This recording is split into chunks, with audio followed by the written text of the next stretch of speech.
kronikën tonë informative. Tensionet tregtare me Shteteve të Bashkuara dhe Kinës duket se janë zbutur pas bisedimeve të fundit. Tensionet tregtare me Shteteve të Bashkuara dhe Kinës duket se janë zbutur pas bisedimeve të fundit në prag të një takimi mes presidentit Donald Trump dhe liderit kinez Xi Jinping.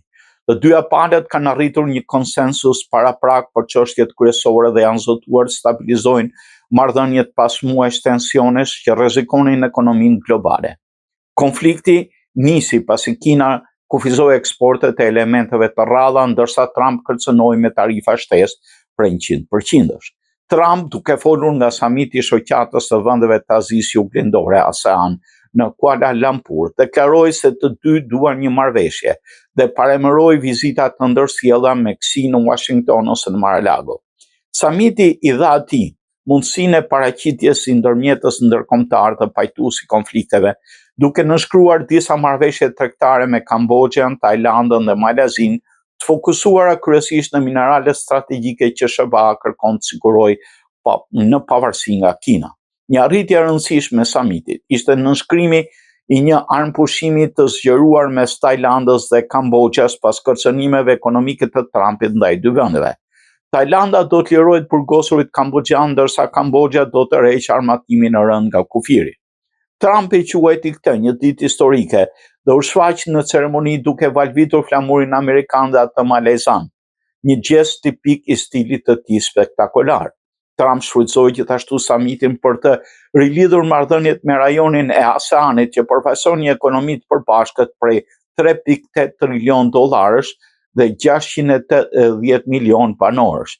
Ai e përshkroi rajonin si aleat përhershëm dhe udhëheqësit aziatik si lider spektakolar që çdo gjë që prekin e kthej në ar. Në krahun diplomatik, Trump zhvilloi një takim me presidentin brazilian Lula da Silva, duke ofruar ulje tarifash në këmbim të një qëndrimi më të butë ndaj ish-presidentit Jair Bolsonaro, aleatit i ngushtë. Ndërkohë shmangu takimin me kryeministin kanadez Mark Carney pas një reklame kanadeze që kritikonte politikat e tij tregtare dhe u akmor duke paremëruar tarifa të reja ndaj Kanadas. Trump është optimist se mund të arrijë një marrëveshje gjithëpërfshirëse me Kinën që do të mbulojë çështje si tregtia e sojës dhe trafiku i fentanolit. Sekretari i Thesarit Scott Bessent konfirmoi se mund të ketë një tërheqje nga konfrontimi, por theksoi se vendimi përfundimtar do të mbetet në duart e Trumpit.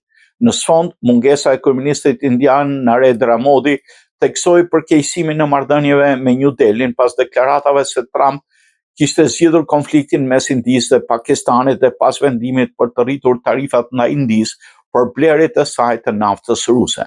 Në thelb, samiti i Kuala Lumpurit shërbeu si një sken ku Trump kërkoi të paraqitet si arkitekt i paqes dhe tregtar global i aftë për të ulur tensionet me Kinën, për të ndikuar në marrëdhëniet në Azi dhe për të përforcuar imazhin e tij ndërkombëtar, ndoshta edhe me synimin e vjetër për një nominim për çmimin Nobel të paqes.